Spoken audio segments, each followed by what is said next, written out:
kas svarīgi, tā nav mana problēma, ja?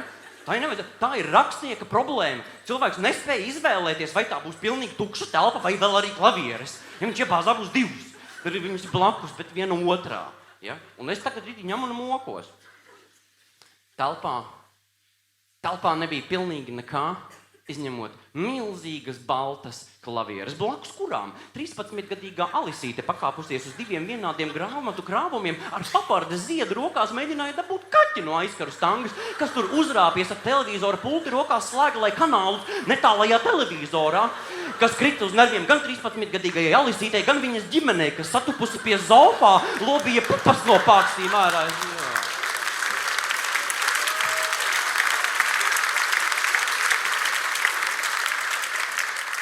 Domāju, drusku palasīšu. Kurš to visu tagad dabūtu? Tagad cits piemērs vārds joks. Arī vārds, kas vienmēr ir bijis skaidrs, ko tas nozīmē. Ja jūs dzirdat, klausies joks, zinat, būs jāsmējās. Ne tagad.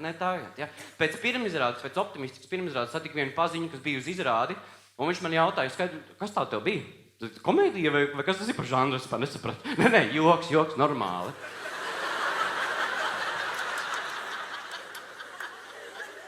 Es pēc tam pasmiešos, ja?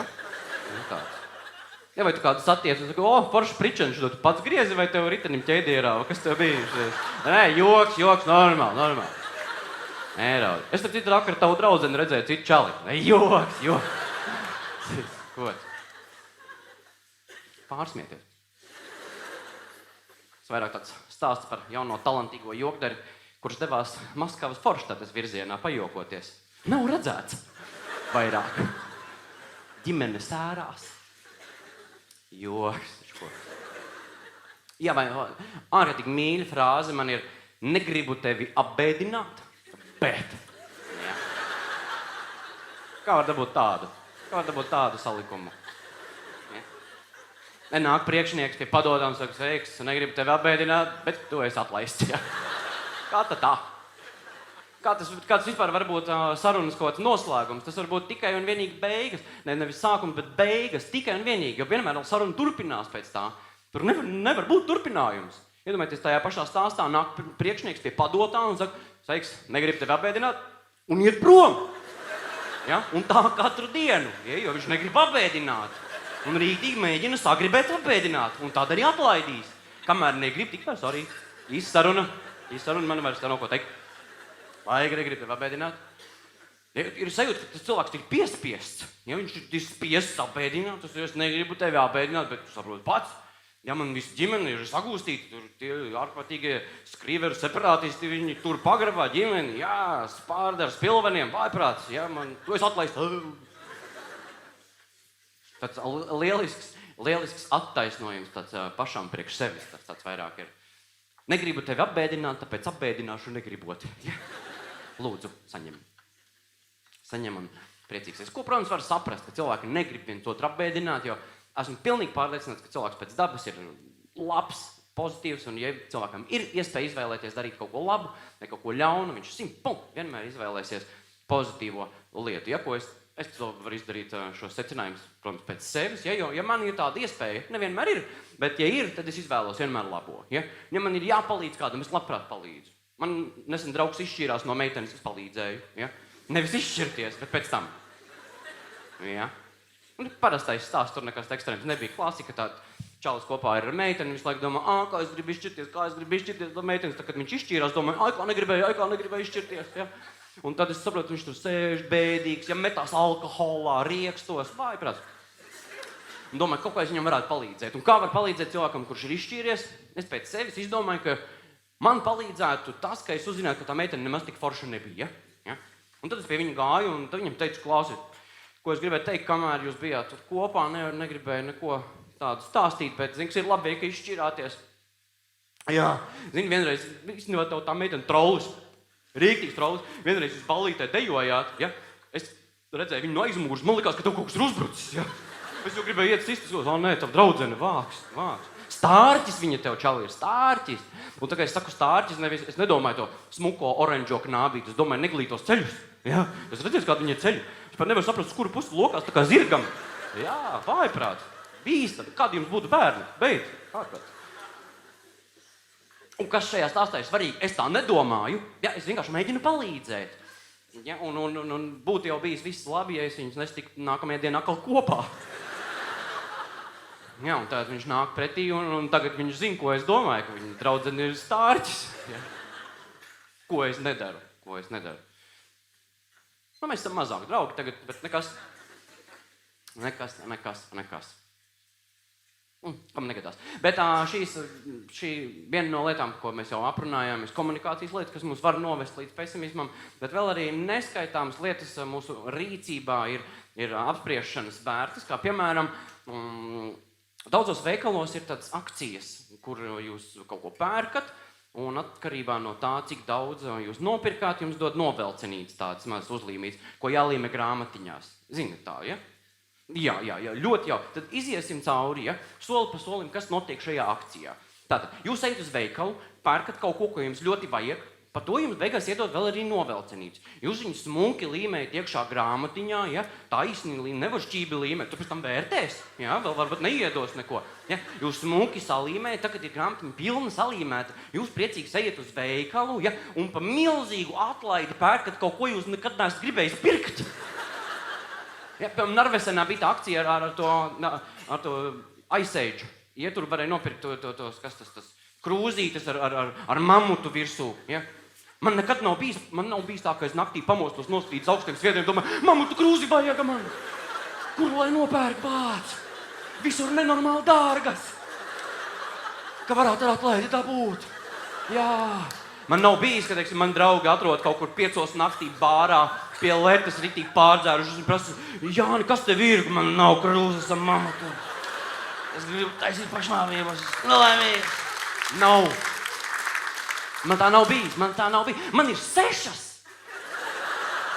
Tas ir tikai ar mamutu. Man vēl ir ar tīģeri un sidu. Jā. Un kas svarīgi, ja? Man nekad nav ienācis prātā, ka man pār krūzi. Es vienmēr esmu ritīgi priecīgs. Ja, ka man ir pilna grāmatiņa, un es zinu, cik viņi maksā, viņi 10 lati maksā, es viņu pat 2 nopirku. Man nekad nav bijusi sajūta, ka es 2 kaut kur lieki iztērēju. Man vienmēr sajūta, ka es 8 ietaupīju. Ja, un jo vairāk es tērēju, jo vairāk es ietaupu.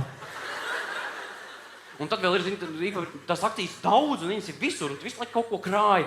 Un man kaut kur bija galvā palicis atmiņā, ka Rimī kaut kas ar pannām ir. Jau man tieši panna jau sačkrājis, es vajag jaunu pannu. Es aizēju, dod grāmatiņu, neizādās glāzītes tikai var dabūt. Glāzes, tur šķīvi. Domājat, neņēmu? Ņēmu! Vājprātīgi atlaide. Nu? Man ir sajūta, ka es varu nopirkt jebko, ja tā baigā atlaide ir, ja? Galvenais, lai ritīgi lēt. Man ir stūris mājā, man bija jāizbrīvē stūris mamuta krūzēm. Man nav tāda baigi apartamenti, ja, kur es varu izklāt. Man vajadzēja izvākt ārā stūri, tagad viņas liek stūri. Viņas kastē vēl es neesmu pat izņēmis. Bet kā vajadzēja? Ārprātīgi vajadzēja. Es tagad, man nāk, kad draugi ciemos strādā, te ir mana virtuve, te ir dīvans. Tur ir mamuta stūris, tur nē. Viņiem tagad ir jakī laiks. Viņi tur kū, jā. Nu, es domāju, viņi tur būs vēl kaut kādas mazas mamuta krūzītes. No sākuma šotiņi, ja, un pēc tam viņas izaugs pa lielām kafijas krūzēm. Malts lēni aug. Nu, iesim, ja, lai viņi tur darātu. Es pilnīgi droši zinu, ka visā pasaulē vairāk nebūs glāzes un krūzes, man vēl būs. Varēsiet nākt, ja manis pakaļ. Tā ir viena lieta. Vēl, kad skaista lieta ir krāna ūdens. Ja, tā ir viena no maģiskākajām lietām, ar ko es savā dzīvē līdz šim esmu saskāries. Ja, jo krāna ūdenī ir ārkārtīgi liels maģisks spēks. Sakiet, kāds ir zāles valdošais viedoklis? Vai Rīgā krāna ūdeni var dzert? Tāpat tīro? Var, jā, nē, jā. Nu jā, visi lielākā daļa domā, ka nē, daudz domā, ka var, arī tie, kas domā, ka var, uzvāra. Jā, nu, lai drošāk. Tā jau dzert var, bet labāk jau zin, kā uzvārīt, jo viņš tur ir forši tā garš. Ūdenim vajag labāk garš paliek, kad viņš ir nenormāli karsts, tad augsts, un tad viņš vajag garšīgs tāds, viņš ir mainījies uz labu. Jā, bet kas interesanti, arī tie, kas ir pilnīgi pārliecināti, ka krāna ūdens nav dzerams, ka ir ritīgi netīrs, ja, viņš tur jādezinficē ar jodu tabletēm jāvār nedēļu, arī tie Arī tie, teiksim, aiziet uz tirgu, nopērk dārzeņus, riktīgi netīrus dārzeņus, atnes mājās, ar krānu ūdeni netīro, nomazgā dārzeņus, un dārzeņi tīri. Vai maģija tur? Jā. Divas netīras lietas kopā tīras. Plus, viss tur strādā. Maģija.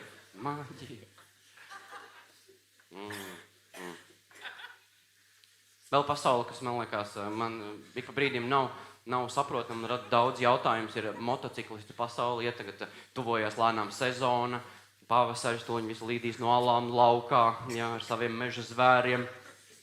Ja. Un motociklos, man liekas, interesanti viena lieta, teiksim, ar ko ir braukt drošāk, ar mašīnu vai ar motociklu? Ar mašīnu, tur kārkas, tur viss kaut kas, ja, bet lai arī ar mašīnu braukt ir drošāk, mašīnā ir jāsprādzējās, uz motociklu nav, ja. Kā tad tā? Ja jau nav droši, tad vajag ritīgi pārsprādzēties krustām šķērsām. Ja kaut kas notiks, tu viņu atrodi.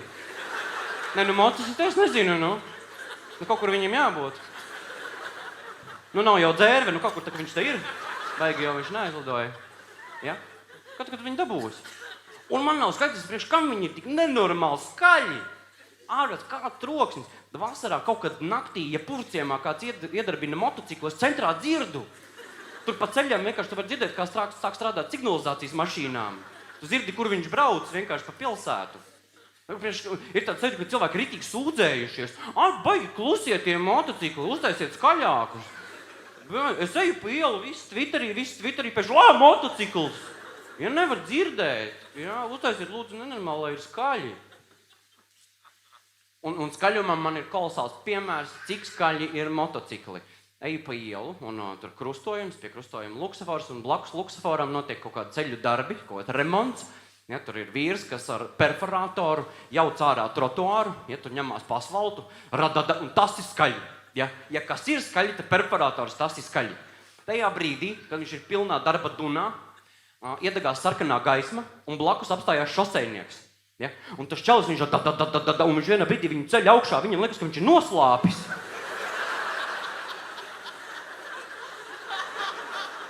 Kāpēc, tas ir tev? Ja? Un viņi skaidrs, ka viņi nedzird.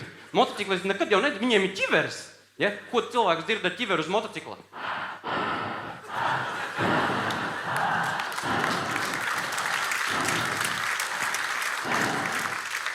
Ko tāda panika apkārt? Ja, un tad nav skaidrs, kāpēc viņi stāv pie luksafora un gāzē. Tāpēc, ka viņi nedzird. Viņš stāv, zin kā, un...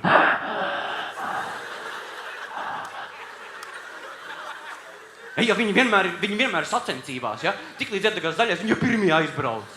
Zini, kā cik stulbu sajūta, ka iedegās zaļais un noslāpis. Nē, kāds kauns, tāpēc stāv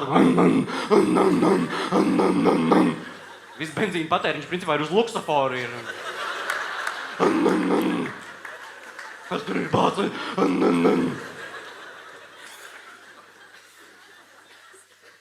Plašā smēķētāja pasaule, kur tur ir, ka tā ir interesanta lieta.